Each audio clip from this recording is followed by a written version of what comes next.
My older brother, Crazy B, you know, he was already on the rise and making a name.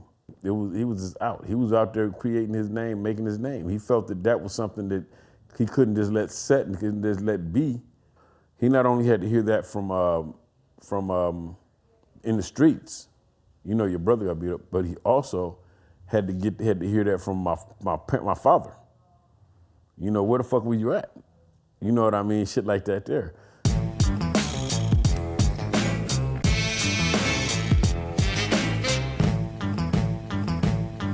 A lot of the anger and violence starts at home. So the antagonism of a lot of this here starts with when we look at, you know what I mean, what do you hear in the mornings when you wake up? You know, the typical person that we look at that commits a gang-related act of violence, we have to first of all figure, what did he wake up to? I always look at when there's a murder or a shooting, right? And I think about when the guys are loading the guns up, and I think about the guys before they go, and I always think about what was this dude's day like to start? Did he figure by the end of the day that he would kill somebody? I think like this. What kind of cereal did he eat this morning? I think like that. You understand what I mean? Because I understand that a lot of this starts at home. And the basis of what I'm saying when I say that it starts at home is that a lot of those young people that we're looking at that's going through these situations, we look at them and we consider, okay, well, whatever it is, however it is, right? But then you don't realize that this young dude might have woke up this morning, baby mama on his ass, the baby need diapers, baby hungry, get your ass over here and babysit while I go on a job interview. Mama, you gonna get up off my motherfucking couch, you gonna stop freeloading and get out and get a job and be a man and this and this and this. And the only means and way that he might have to be able to prove his self to be a man might be trying to prove himself through an act of violence. You mentioned red flags in 1978. Does that mean that the whole blood thing was established by 78, or was the red flags just there? I can't tell you that. Yeah. And I'm gonna tell you why I can't tell you that. Because we were independent. We were so independent we didn't have cars then. So we were only exposed to those around us. What about the Fruittown Brims? They were already there. Yeah, they were right there. across Them and the Jefferson. Blackstones and the families. Yeah. I only know about those that come from adjacent to us because we were so young. I was so young that I was. Now, don't get me wrong.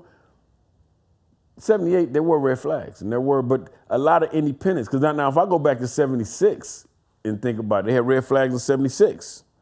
Like I say, I always tell everybody about when I went to the carnival on Adams and Normandy, when Stormy Norman made the Crip take the blue rag off his head, right? Stormy Norman from Hooper Family, and the homies had red flags then. My first time ever really seeing this like that. What year was that when Stormy Norman did that? 76. 76, okay. Mm-hmm. You also said that N-Hood wasn't there yet in that area, I guess, between Normandy and Western. They were there, but it wasn't established proprietary as their territory because there were other groups also, and a little bit of everybody lived in that area. Was 27th Street already established? No.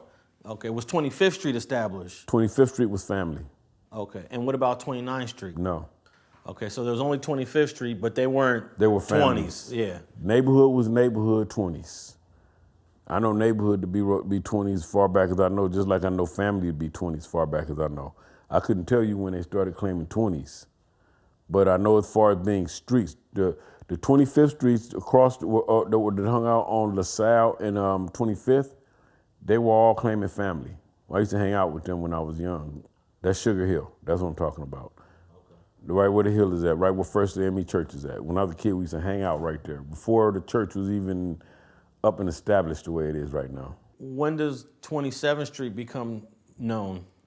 About the time that the park is being developed, around between 78 and 80, I'd say. About the same time we started really establishing NHB.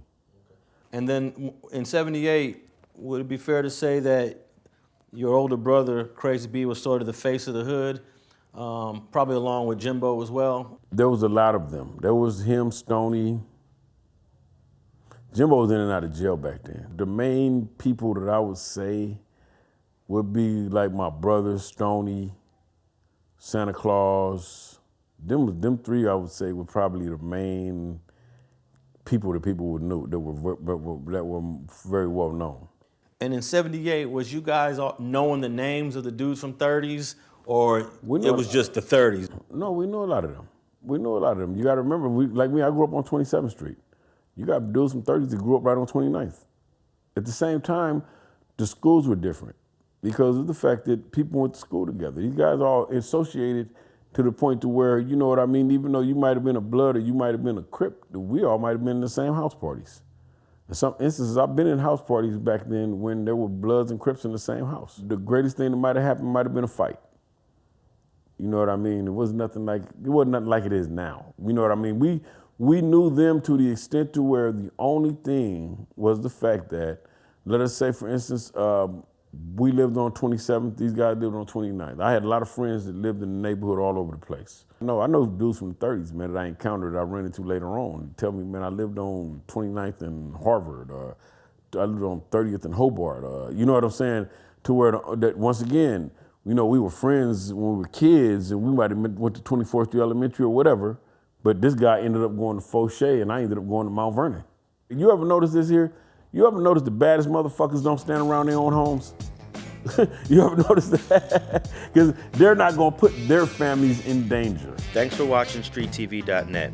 If you're not subscribed, please hit that button below and click the bell to receive alerts and notifications. Feel free to comment below so you can give us your feedback, and be sure to watch the 2 related episodes to the right. If you want to support this platform or follow us on social media, visit the links in the description. And thanks for watching StreetTV.net.